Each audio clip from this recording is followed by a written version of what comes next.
Hey guys what's up. तो क्या हाल चाल है आप सबके। आई होप कि जैसे भी हो बहुत सही हो। तो दोस्तों आज की जो ये कहानी है ये है 5 दोस्तों की। इस स्टोरी में हमारे पास 5 कैरेक्टर नहीं, आदित्य, रोशन, सुनीता, राधिका और प्रवीण, ये पांचों ही आर्कियोलॉजी के स्टूडेंट थे और इन्हें अपने क्लास में रिसर्च का प्रोजेक्ट मिला था। अब इन पांचों ने अपना ग्रुप बनाया था और इन्होंने जो प्रोजेक्ट मिला था इनको वो ये था कि आपको किसी भी एक जगह, इंडिया के किसी भी जगह में जाकर उसकी हिस्ट्री के बारे में पता करना था। इन सब ने पहले भी ऐसे कई फील्ड वर्क करे हुए थे पर ऐसा काम नहीं करा था कि इन्हें कहीं पर जाना पड़े। अक्सर कॉलेज पे ही प्लेस अलॉट करा जाता था और इनको काम दे दिया जाता था। बट ये फर्स्ट टाइम था जब इनके ऊपर पूरी चीज़ें छोड़ दी गई थी कि आपको कहीं पर भी जाना है तो आप जा सकते हैं, वहाँ पे जाके रिसर्च कर सकते हैं। अब ये पांचों लाइब्रेरी में जाते हैं, वहाँ पर एक के बाद एक किताबें सर्च करना चालू करते हैं कि कोई तो ऐसी जगह होगी जहाँ पर कुछ राज दफन होंगे। और फिर करते करते इनको एक गाँव मिलता है, एक ऐसा गाँव जिसका इतिहास इन्हें काफ़ी अट्रैक्ट करता है और वो गाँव था गुजरात का लखपत। कहानी में आगे बढ़ूँ उससे पहले मैं आपको बता दूं कि लखपत कोई रिसेंट का गांव नहीं है, बल्कि 18th-19th सेंचुरी में ये गांव पोर्ट के लिए फेमस था। ये एक ट्रेडिंग सेंटर था जो कि सिंध, गुजरात और अरेबियन सी को कनेक्ट करता था। और आज के टाइम पर ये एक कर्स्ड विलेज है, एक शापित गांव।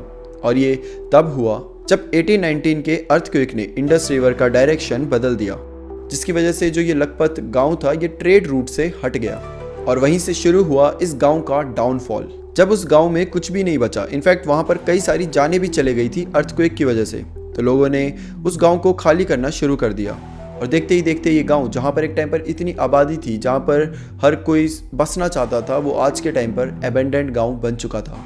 इस जगह को सबसे पहले आदित्य ने खोजा था, बाकी चारों इधर जाना नहीं चाहते थे। बट फिर उन्हें लगता है कि यार ये गाँव की हिस्ट्री है तो इंटरेस्टिंग, मतलब एक टाइम पर ये ट्रेडिंग रूट था, हर कोई यहाँ आना चाहता था, यहाँ से ट्रेड करना चाहता था। बट 1819 के बाद से पूरी हिस्ट्री ही बदल गई। मतलब कि एक अच्छी स्टोरी बन सकती है, ये जो हमें प्रोजेक्ट मिला है उसके लिए एक अच्छी जगह है। और यही सोचकर ये पांचों डिसाइड करते हैं कि अब हम जाएंगे लखपत गांव। और फिर ये निकल पड़ते हैं लखपत के लिए।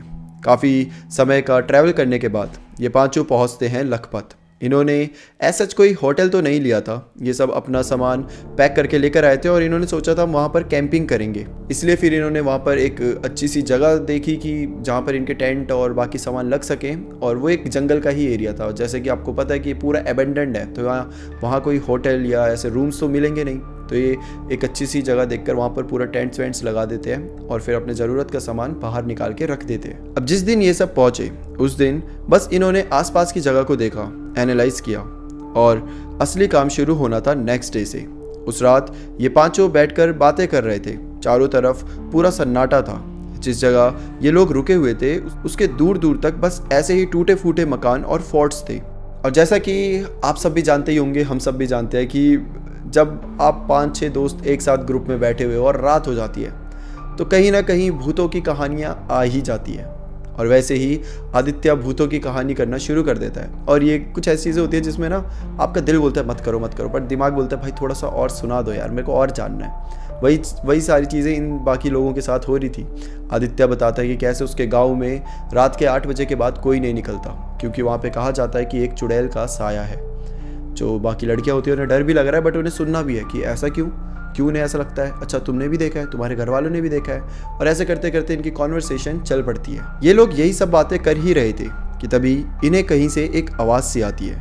वो आवाज़ ना किसी जानवर की थी ना ही किसी चीज़ की। वो कुछ इस तरह की आवाज़ थी कि कोई उन्हें बुलाना चाहता है पर डायरेक्ट आवाज़ देकर नहीं। ऐसा लग रहा था जैसे कि कोई डायरेक्ट इनको बुला नहीं रहा, लेकिन फिर भी इनका जो ध्यान है, इनकी अटेंशन है अपनी तरफ खींच रहा है। जैसे इन तक वो आवाज़ आती है, ये अपनी टॉर्च लेकर यहाँ वहाँ हर जगह देखने की कोशिश करते हैं, बट आगे पीछे कुछ भी नहीं दिखता। इन्हें लगता है कि शायद होगा कोई जानवर वानवर होगा तो छोड़ो जाने दो। बट कुछ मिनट्स बाद ये आवाज़ इनको फिर से आती है। अब जैसे ही आवाज़ आती है तो आदित्य और प्रवीण उठकर थोड़ा देखते हैं कि कहीं कोई इनके साथ मजाक तो नहीं कर रहा है, कि मतलब इन्हें डराने की कोशिश कर रहा हो। बट जितना ये देखते हैं आगे पीछे कोई भी नहीं होता।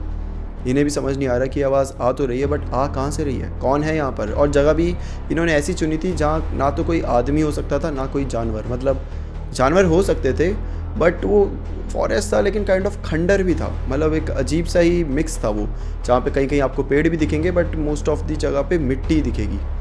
तो इन्हें समझ नहीं आ रहा था कि यार ये आवाज़ आखिर आई तो आई कहाँ से। और वहीं पर राधिका और सुनीता, इन दोनों को थोड़ा सा डर लगने लगा था। बट आदित्य समझा देता है कि इतना ध्यान दोगे तो और डरोगे। इन सारी जगहों पर ऐसी आवाज़ आना थोड़ा सा नॉर्मल ही है। और वैसे भी इन लोगों ने पहले भी ऐसी ट्रिप में गए हैं जहाँ पर इनके साथ थोड़ी बहुत पैरानॉर्मल चीज़ें हुई है, तो ये पहली बार नहीं था कि इनके साथ कुछ हो रहा था। तो इन लोगों ने खुद को काम करा, जिसके बाद ये सब अपने अपने टेंट पे चले गए। 2 लड़कियां एक टेंट पे चले गई, आदित्य अलग टेंट पे रह रहा था और रोशन और प्रवीण एक टेंट पर। अब आधी रात के करीब आदित्य को एक अजीब सी आवाज़ आती है वापस से, जैसे कोई कुछ घसीट रहा है और घसीटते हुए उसको उनके टेंट के सामने से लेकर जा रहा है। एक बार के लिए लगा कि कोई जंगली जानवर होगा, बट जब आदित्य ने और ध्यान दिया तो वो कुछ हार्ड सी चीज़ लग रही थी जो कि घसीटी जा रही थी, जैसे कि कोई लाश ले जा रहा होता है तो कैसे आवाज़ आती है, बिल्कुल वैसी आवाज़ आ रही थी। अब आदित्य यहाँ ये सोच रहा था कि रात काफ़ी हो चुकी है, बाहर जो भी है वो डेंजरस लग रहा है, तो मैं बाहर तो नहीं जाऊँगा, इनफैक्ट कोई हलचल ही नहीं करूँगा, किसी को लगना ही नहीं चाहिए कि हम यहाँ पर है। अगर जानवर भी है तो बेस्ट, अगर आपको उस टाइम पर कुछ करना है तो वो यही है कि कुछ नहीं करना। बट आदित्य को डर भी लग रहा था कि कहीं प्रवीण और रोशन जोश में बाहर ना आ जाएं देखने के लिए। आदित्य इसी चक्कर में वापस से सोने की कोशिश करता है। वो अभी आधी ही नींद में था कि तभी उसे ऐसा फील होता है कि उसके कैंप के बगल में कोई बहुत सारी भीड़ सी जा रही है, मानो कि बहुत सारे लोग हैं जो कि उसके कैंप के जस्ट साइड से जा रहे हैं। उसे बड़ा अजीब लगता है कि इतने रात में आखिर कौन जा रहा है, और ये देखने के लिए आदित्य अब उससे रहा ही नहीं जा रहा था कि इतने सारे लोगों की अगर आवाज़ आ रही है तो कुछ तो होगा।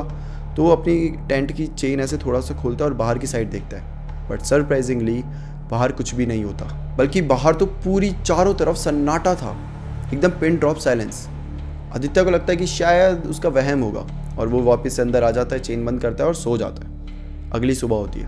आदित्य इन चारों को बताता है कि कल भाई मुझे अजीब सा वहम हुआ यार, मुझे ऐसा लगा जैसे बहुत सारे लोग मेरे टेंट के बगल से जा रहे हैं। जैसे ही आदित्य ने ये बोला, बाकी जो चारों लोग होते बोलते कि भाई हमें भी ऐसा सेम सुनाई दिया था। कि रोशन तो सो गया था, तो प्रवीण को सुनाई दिया था, रोशन तो अपनी नींद में था, और सेम ऐसा दूसरी साइड भी था, एक लड़की सो गई थी और जो दूसरी थी उसको वो सब सुनाई दिया था। अब इन्हें थोड़ी सी घबराहट हुई कि यार वहम एक को हो सकता है, बट 3 लोगों को सेम वहम नहीं हो सकता। और जब इन्होंने सामने से देखा था तो वहाँ कोई भी नहीं था, बट आवाज़ें सबको आई थी। ये बातें कर ही रहे थे कि तभी रोशन को कुछ दिखता है और वो इन सबको पॉइंट आउट करके दिखाता है कि दोस्तों एक बार वहाँ देखना। ये सब दौड़े दौड़े उस जगह पर जाते हैं। दरअसल इनके टेंट से करीबन 100 मीटर आगे एक निशान सा बना हुआ था ज़मीन पर। ऐसा लग रहा था जैसे कि किसी चीज़ को घसीटा गया और मिट्टी उसके अगल बगल ऐसे फैल गई थी। अगर आप किसी बोरी को, और वो भी कोई भारी सी बोरी को, अगर घसीटते हुए जाओ तो कैसे निशान बन जाते हैं, सेम वैसे ही निशान उनके टेंट के आगे बन चुके थे। जिसे देखते ही आदित्य बोलता है कि कल रात में उसे किसी चीज़ के घसीटने की भी आवाज़ आई थी, पर उसे समझ ही नहीं आ रहा था कि रात को आखिर कौन होगा, क्या वो कोई आदमी होगा या फिर कोई जानवर, और इसी वजह से उसने बाहर झाँक कर नहीं देखा। यहाँ पर एक बड़ी अजीब बात ये भी थी कि बहुत ही हैवी चीज़ थी जिसे घसीटा गया था, क्योंकि पूरा गड्ढा सा बन गया था। तो इन्हें समझ नहीं आ रहा था कि आगे पीछे कोई कंस्ट्रक्शन भी नहीं चल रहा, कि कोई हैवी मेटल या हैवी चीज़ यहाँ से घसीटते हुए ले जाए। और अब ये आर्कियोलॉजिस्ट है तो इन्हें उस चीज़ का आइडिया ज़्यादा अच्छे से होगा। उन्हें समझ आ रहा था कि ये कोई नॉर्मल चीज़ तो नहीं है जिसे घसीट के लेकर गए, क्योंकि ये जो निशान है ये बहुत भारी चीज़ के हैं, और उस चीज़ को ना तो कोई इंसान ऐसे घसीट सकता है ना ही कोई जानवर। खैर, अब ये सारी बातें तो एक साइड रहती है। अब ये पांचों डिसाइड करते हैं कि जिस चीज़ के लिए आए वो करते हैं। पांचों अलग अलग डायरेक्शन में चले जाते हैं और अपनी रिसर्च शुरू कर देते हैं। कुछ खंडर घर थे, वहाँ चले जाते हैं, घर में कुछ चीज़ें पड़ी हुई उन्हें मिलती है, उसे देखते हैं। ज़मीन को खोदते हैं कि वहाँ पे कुछ एंशिएंट टाइम की चीज़ें दिख जाए, और जो वहाँ के पेड़ थे और बाकी सारी चीज़ें वहाँ पे रिसर्च करने लग गए हैं। ये सब एक एक चीज़ के ऊपर, ये सब अपने काम में बिजी ही थे कि तभी इन सब के कानों पर आती है एक आवाज़, किसी के चीखने की। इन सब की वो चीख सुनकर रूह कांप जाती है, और वो आवाज़ एक आदमी की थी। इन सबको लगा शायद इनके ग्रुप का कोई है, और सब दौड़कर इकट्ठा हो जाते हैं। बट अच्छी बात ये थी कि ये जो चीखने की आवाज़ थी इनमें से किसी की नहीं थी, ये सब सेफ थे। तभी फिर से एक बार जब ये सब साथ में थे तो इन्हें वो चीखने की आवाज़ सुनाई देती है। इन सब के चेहरे पर डर साफ दिखाई दे रहा था, क्योंकि थे तो ये सारे स्टूडेंट ही, और इन सब के पास खुद को बचाने के लिए कुछ भी ऐसा नहीं था। ये सब घबराए हुए थे और बस एक ही जगह खड़े होकर बस एक दूसरे से बोल रहे थे कि आखिर ये क्या चल रहा है, ये क्या हो रहा है, ये क्या आवाज़ है। कुछ देर बाद पूरा माहौल शांत हो जाता है। अब इनकी हिम्मत नहीं हो रही कि ये अलग होकर काम करें। सब एक साथ ही अब एक एक जगह पर जाते थे और वहाँ पे रिसर्च करते थे, कोई भी दूर नहीं रहता था। कि तभी आदित्य को ऐसा फील होता है कि कोई तो उसे घूर रहा है, कोई आपको एक फीलिंग आ जाती है ना, जब आपको कोई दूर से ऐसे बार बार आप पे नज़र बनाए रखे तो एक अजीब सी फीलिंग नहीं होती, वही फीलिंग आदित्य को भी आ रही थी। अब आदित्य थोड़ी सी आगे बढ़कर थोड़ी सी इन सब से दूर चला जाता है। शाम का टाइम था, अंधेरा ऑलमोस्ट होने ही वाला था। तभी आदित्य की नज़र एक मकान पे पड़ती है और जो वो देखता है उसे देखकर आदित्य की सांसें मानो थम सी गई हो। वो देखता है कि उस मकान के ऊपर एक आदमी था। ये जो मकान था ये करीबन 800 मीटर की दूरी पर था, बट स्टिल उस आदमी का चेहरा आदित्य को बिल्कुल साफ दिखाई दे रहा था। वो आदमी मुड़कर आदित्य को ही घूरे जा रहा था और एक बड़ी क्रीपी सी स्माइल देकर वो अचानक से उस मकान से नीचे कूद जाता है। आदित्य भागकर सीधा अपने ग्रुप के पास जाता है और उन्हें बोलता है कि मैंने ये सब देखा, मैंने देखा एक आदमी था, वो कूद गया। सब उसे बोलता है कि ब्रो तू चिल कर, कल रात से बड़ी अजीब चीज़ें हो रही है और इसी वजह से तेरे को भी ऐसा लग रहा है। हम भी सेम ही चीज़ें देख रहे हैं जो तूने देखा और हमें ऐसा कुछ भी नहीं दिखा, हमें तो आवाज़ भी सुनाई नहीं दी किसी की। आदित्य बोलता है नहीं प्लीज़ मुझ पर विश्वास करो, मैं सच बोल रहा हूँ। प्रवीण बोलता है कि देख हम ये नहीं कह रहे तू झूठ बोल रहा है, हम बस ये कह रहे हैं कि तुझे वहम हुआ है। तो ज़्यादा टेंशन मत ले, देख रात भी होने को आ गई है तो हम आज रात यहाँ पे गुजारते हैं और भाई बहुत अजीब चीज़ें हो रही है यहाँ पर। मैं मानता हूँ यहाँ बहुत अजीब चीज़ें हो रही है, तो हम कल सुबह निकल जाएंगे क्योंकि हमारे साथ लड़कियाँ भी है और भाई इनकी सेफ्टी का हमें ध्यान रखना पड़ेगा। आदित्य बोलते सही कह रहे हैं भाई, हम निकल जाएंगे कल, अब बस एक बार रात यहाँ से गुजार लें और उसके बाद सुबह होते ही निकल पड़ेंगे। अब ऐसे ही करके रात हो जाती है। जब रात को जो अपना रोशन होता है वो बोलता है कि मैं एक बार घर पे बता देता हूँ कि क्या क्या चल रहा है सब कुछ। अब यहाँ पे जहाँ ये थे ना, यहाँ अच्छे से नेटवर्क आ नहीं रहे थे, तो रोशन नेटवर्क की तलाश में थोड़ा सा आगे चले जाता है। जब वो आगे जाता है तो उसके बाद अपने घर पे कॉल करता है, सब कुछ बता देता है एंड देन करीबन 20 मिनट उसे हो गया ये सब करते हुए। अब घर पे पूरी बात करने के बाद वो वापस आता है। जब वापस आता है तो देखता है कि कैंप का सारा सामान बाहर बिखरा पड़ा है, हर सामान बाहर बिखरा पड़ा है। रोशन को लगता है ये क्या हो गया, मतलब सब कुछ ऐसे कैंप का सामान इस तरीके से क्यों पड़ा हुआ है ज़मीन पर। वो देखता है तो एक ही टेंट के अंदर, पहले क्या थे 3 टेंट थे, 2 लड़कियों के 2 लड़कों के और एक आदित्य का था, लेकिन एक ही टेंट के अंदर ये सारे दोस्त थे। जो प्रवीण होता है वो रोशन को ऐसे बुलाता है अपनी साइड। रोशन भी चला जाता है, टेंट के अंदर जाता है तो देखता है कि एक लड़की जो थी उसको ना बहुत हाई फीवर था, बहुत तेज़ी का, जो सुनीता थी उसे फीवर था। और जो दूसरी लड़की थी वो उसी के पास बैठ के उसकी थोड़ी ध्यान रख रही थी, उसे गोलियाँ दे रही थी जो फीवर के लिए देनी होती थी, उसको मेडिसिन दे रही थी। अब रोशन आगे पीछे देखता है तो आदित्य नहीं होता। रोशन प्रवीण से पूछता है कि ब्रो आदित्य कहाँ पर है, इतनी रात हो गई है, वो कहाँ है। तो जो प्रवीण होता है वो ऐसे इशारा करके बोलता है वो देख उधर। तो जब वहाँ साइड रोशन देखते हैं तो वहाँ एक पेड़ होता है जिसके नीचे आदित्य बैठा हुआ है और उसने अपना सर ऐसे नीचे की तरफ करा हुआ है। रोशन बोलता है कि ये वहाँ क्यों बैठा है अलग से, ये पागल वागल है क्या। तो प्रवीण बताता है यार पता नहीं, ये ना बड़ा, जब से तू गया ये बड़ा अजीब बिहेव करने लग गया, ये एकदम से चिल्लाने लग गया, खुद को मारने लग गया और उसके बाद भागकर सीधा वहाँ बैठ गया।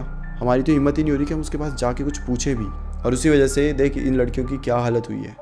अब रोशन बोलता है रुक मैं उससे बात करके आता हूँ। प्रवीण बोलता है मैं भी तेरे साथ चलता हूँ। दोनों मिलकर आदित्य के पास जाते हैं। जैसे ही वो आदित्य के पास पहुँचते हैं, आदित्य एकदम से भारी आवाज़ में इन दोनों को बोलता है मैंने कहा था ना यहाँ पे कुछ गड़बड़ है। और ये बोलते ही आदित्य हंसने लग जाता है। आदित्य की आवाज़ काफ़ी भयानक थी, जिसे सुनकर प्रवीण और रोशन की हिम्मत ही नहीं थी उसके पास जाने की। उसकी आंखें एकदम गहरी लाल थी। आदित्य का रंग गोरा था पर उस वक्त वो बेहद काला सा लग रहा था। रोशन थोड़ी हिम्मत करके उसके पास जाता है। जैसे जैसे रोशन और प्रवीण आदित्य के पास जाने लगते हैं, आदित्य अजीब तरीके से अपने शरीर को मोड़ने लग जाता है, एकदम इतना ब्रूटली कि उसकी हड्डियों की चटकने की आवाज़ें इन दोनों तक आ रही थी। ये दोनों चिल्लाकर आदित्य को बोले कि तू कर क्या रहा है, तू पागल वागल हो गया क्या, तू ठीक भी है। और वो इतनी ज़ोर ज़ोर से बोल रहे थे कि उन दोनों लड़कियों के कानों तक ये आवाज़ें आ रही थी, जिसकी वजह से वो दोनों भी हिम्मत करके बाहर आ जाती हैं। अब ये चारों बाहर है और आदित्य इस टाइम पर ऐसे वियर्ड बिहेव कर रहा था। अधिका को पता नहीं क्या होता है, वो अपने गले से माता जी का एक लॉकेट होती है वो निकालती है और सीधा आदित्य के गले में डाल देती है, जिसे डालते ही आदित्य शांत होने लग जाता है। जैसे वो शांत होता है, प्रवीण और रोशन भागते हुए आदित्य के पास जाते हैं। वो बोलते हैं भाड़ में जाए सुबह, हम रात को ही निकल रहे हैं भाई, यहाँ पे हम 1 मिनट नहीं रुक सकते। जिसके बाद वो सारा टेंट वेंट अपनी गाड़ी में डालते हैं, आदित्य को कैसे तो करके बिठाते हैं। आदित्य पूरी तरीके से बेहोश हो चुका है, वो कोई मूवमेंट ही नहीं कर रहा। उसको जल्दी से गाड़ी पर बिठाते हैं, गाड़ी में लगाते हैं हनुमान चालीसा वो फुल वॉल्यूम में, और फिर उसके बाद गाड़ी भगाते हैं 100 की स्पीड से। लकीली इन चारों को ड्राइव करना आता था, तो कभी रोशन चला रहा था, कभी आधे रास्ते में प्रवीण, कभी सुनीता, तो कभी राधिका। और ऐसे करते करते ये लोग सिटी तक पहुंच जाते हैं। सिटी आ चुकी थी तो इन्हें थोड़ी सी राहत मिली थी, क्योंकि जितना भी जंगल वाला एरिया था ये इन्होंने कवर कर लिया था। बट रात बहुत हो चुकी थी, हर कोई सो रहा था। ये लोग बस जा रहे थे और इस होप में कि कुछ इन्हें दिख जाए, कुछ ऐसा दिख जाए जिनसे इन्हें कॉन्फिडेंस आए कि हम सेफ़ हैं। वेल, एक घर के आगे एक बाबा थे जो बाहर ही सो रहे थे, तो ये लोग सीधा गाड़ी ले जाते हैं और बाबा जी के पास रोक देते हैं। अब रोशन गाड़ी से उतरता है और उन बाबा जी को उठाता है और उनसे मदद मांगता है। इतनी रात को इन पांचों को देखकर बाबा जी कुछ तो समझ जाते हैं। वो इन पांचों से बिना कुछ कुछ पूछते नहीं, कुछ बोलते नहीं, और इन पांचों को घर के अंदर आने के लिए बोलते हैं। घर के अंदर जो बाबा जी है उनकी पूरी फैमिली थी। इनके आते ही वो सब जाग जाते हैं और लाइट्स ऑन कर देते हैं, और फिर रोशन उन्हें सारी कहानी बताता है। और तब बाबा जी बोलते हैं कि तुम्हें कभी भी ऐसी अनजान जगहों पर नहीं जाना चाहिए, खासकर ऐसी जगह जहाँ पर इतने बड़े बड़े हादसे हुए हों, क्योंकि ना जाने कितनी आत्माएं आज भी वहाँ पर भटकती होंगी। अब जो बाबा जी होते हैं वो आगे इन सबको बताते हैं कि ये तो तुम्हारी किस्मत अच्छी है कि जिस आत्मा ने तुम्हारे पे अटैक किया, मतलब अटैक इन द सेंस कि आदित्य की बॉडी पर उसने पोजेशन पाई थी, वो कोई बुरी आत्मा नहीं थी, वो एक अच्छी आत्मा थी जिसको जब आदित्य मिला तो वो खुद ही उसके अंदर चले गई थी। मतलब ऐसा नहीं था कि वो उस पर अटैक करना चाहती है, उसे पोजेस करना चाहती है। तो जब आदित्य टॉयलेट करने के लिए जंगल के एक कोने में गया था तो वहाँ पर वो आत्मा थी, उसके टॉयलेट करते ही उससे चिपक गई थी, लेकिन वो आत्मा कुछ हार्म नहीं करना चाहती थी। इनफैक्ट वो तो सिर्फ चाहती थी कि ये लोग यहाँ से चले जाएं, क्योंकि वो जो आत्मा थी उस आदमी की, वो आज भी उन घरों में रह रही है।